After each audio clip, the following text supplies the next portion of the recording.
In the news right now is this woke kindergarten program. I don't know if you've heard about this, but it's this program, I'm trying to find it in my papers here.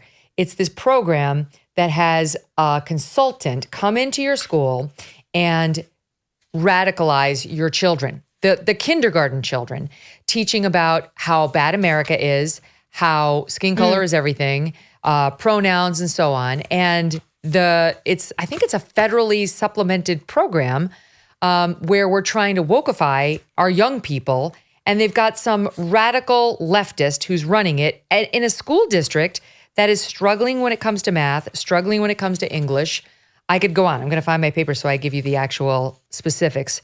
But what do you make of the radicalization happening with the littles before they're even... The littles. They're even in first grade.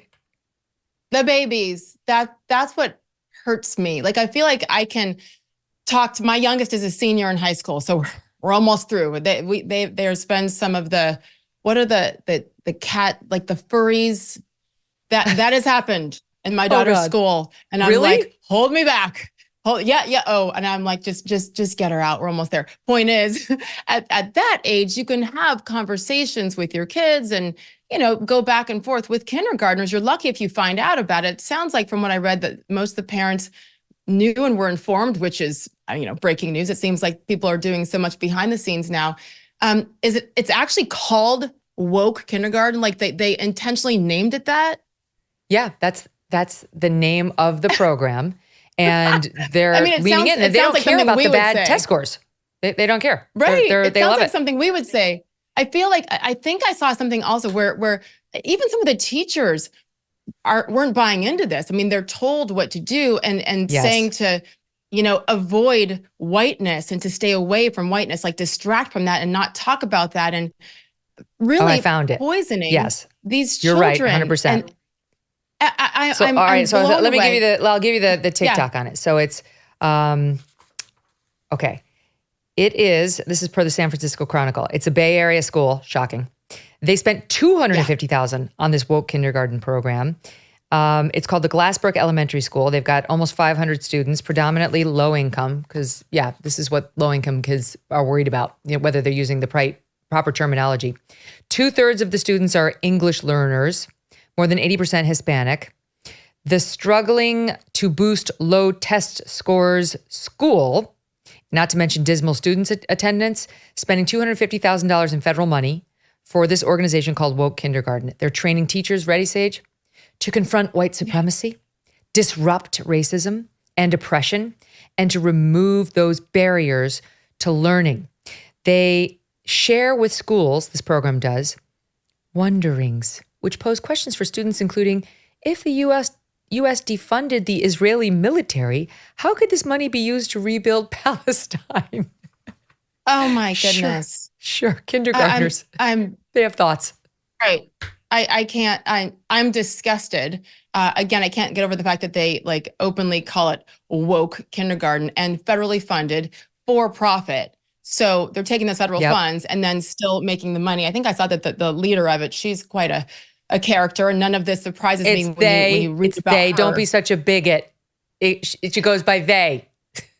Yeah, I'm gonna call her she. Yeah, no. Same. And I love, because you inspired me back in the day too. I think you're like, no, I'm not gonna fall for that. I'm not gonna fall for I'll call you by your first name, but I'm not doing and now I'm seeing the no. I can't. It's ridiculous. Don't even go there. As a parent, I'm out. I'm taking my kids out of that school. Now, on the realistic side for many, especially if it's a low-income neighborhood, I mean, they don't have a lot of options, right? And so what do you do? It's easy for us to say, I would remove my child and put them in a private school or do something else. And so you try to put yourself in their shoes. And what do? Do you go to those school board meetings and have, voice your opinion, your concerns? That hasn't seemed to help for many other instances around the country, whether it's about wokeism, or even the transgender sports issue, right? So I don't know the answer. I think what I keep asking myself, Megyn, with all these issues is why? Why is this happening? And to me, number one is the financial aspect of it, because people are making money from this. People are getting rich from this. And look at the media and how the media has taken all of this as well and made everything a race issue. I mean, it's intentional because there's too much money that would be left on the table if they don't keep all of this going. And so why not indoctrinate our children at this young age? It's even bigger than that, though. There is evil. There's evil people, and there's something so dark. I wish I could fully put my finger on it, but so dark going through our country in specifically right now. And like I said, I'm grateful that my kids are older. I have 2 in college who have very strong opinions, and they're at a university, by the way, that does not put up with this stuff. They're at High Point University. The motto is God, family, country, but they're not shoving it down your throats, but they're giving kids options. There's never a vaccine mandate. So whatever we can do to salvage our kids when they're young like this, again, kindergartners, God bless them, and then have the conversations with our kids, and then choose not to let them go to these institutions of, quote, higher learning, like what you were talking about with your last guest, and paying 6 figures a year for them to be poisoned, because that's what this is. That's just woke college. It's the bookend of this kind of program. I mean, it wasn't so long ago I had a kindergartner. My youngest right now is in 4th grade, and it wasn't too long for me to remember his main concern was making fart noises that sounded realistic. He certainly did not care about the Israel-Palestine situation or what would happen if we defunded the military. Right. To me, that's the most heartbreaking thing as well, is that kids aren't innocent for long, especially in today's world and with social media and the technology that frankly is a part of their lives, not just because, there's TVs and devices around our home, but also I found during even before COVID, and with my kids being in junior high and high school at that time, there were no more textbooks, right? You're forced to have a laptop or an iPad for your kids, and that's where they do all the reading and get their homework assignments. So with those devices, you can control all that you want. And I think when they're little, it's easy. They get a little bit older, it's harder to control what's on those. So it's heartbreaking to me because this is there's only a few years where they're innocent, where they're allowed to be babies and worry about, what we should be teaching. Yes, reading. By the way, the reading scores at that school have fallen drastically. They went down. If I recall from one of those articles. No, you're right. They went down. We're not even 2 years into the focusing. 3-year contract with woke kindergarten, for-profit companies, you point out, student achievement has fallen. English and math scores hit new lows last spring.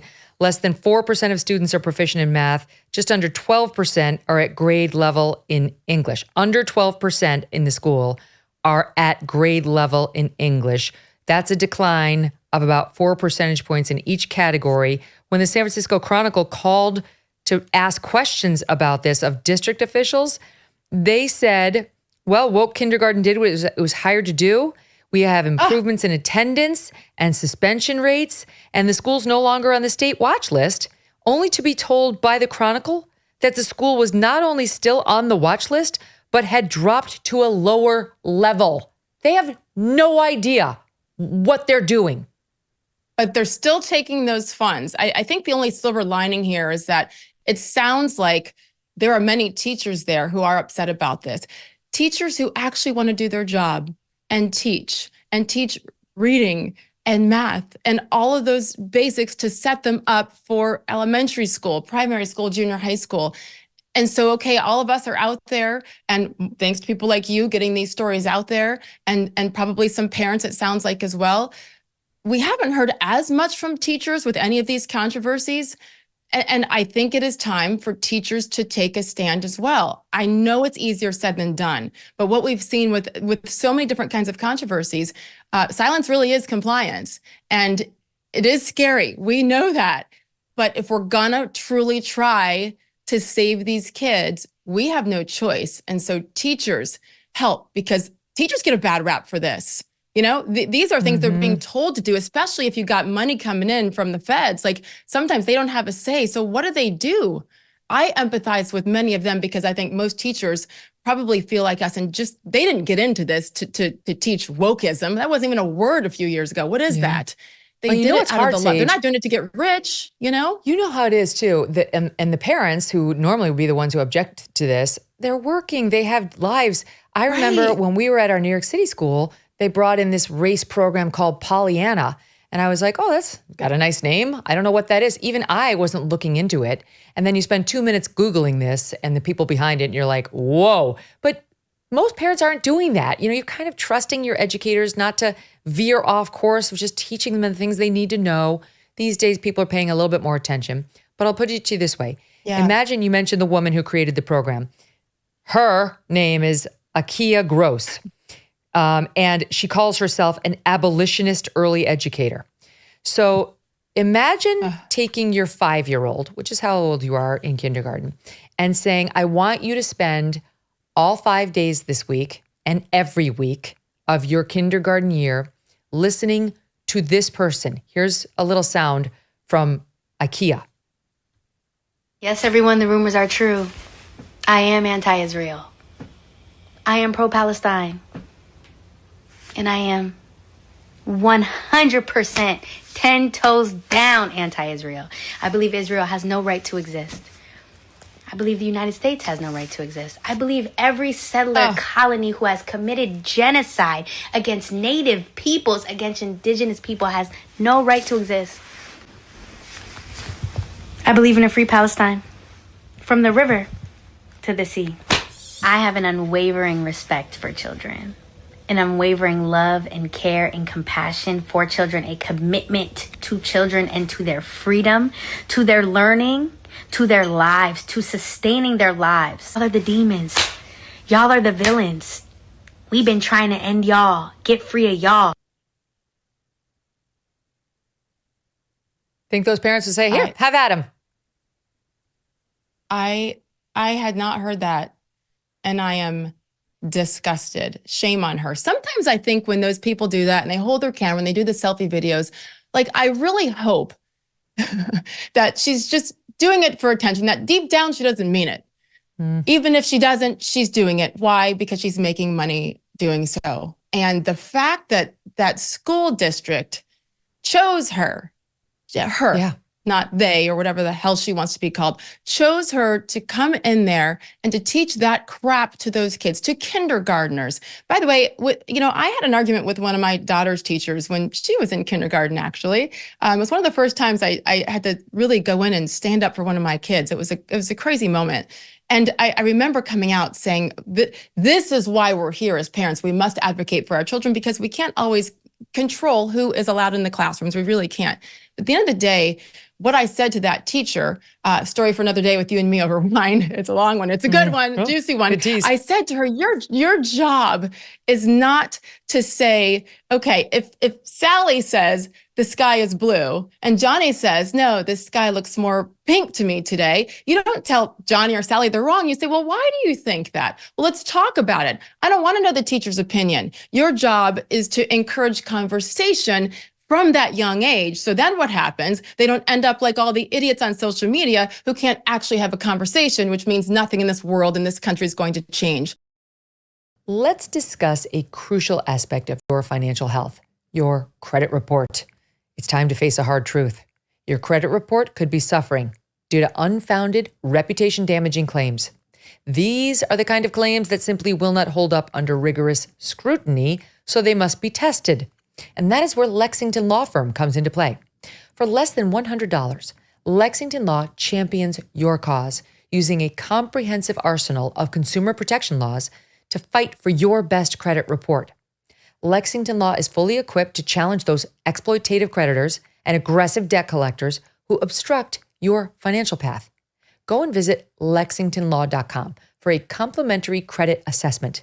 Then let their experts place your credit under the microscope, ensuring that it reflects your true financial story. Remember to mention that Megyn referred you at lexingtonlaw.com. Empower yourself with the right team on your side. Hey, thanks so much for watching. If you like what you just saw, hit the subscribe button for more clips and full episodes.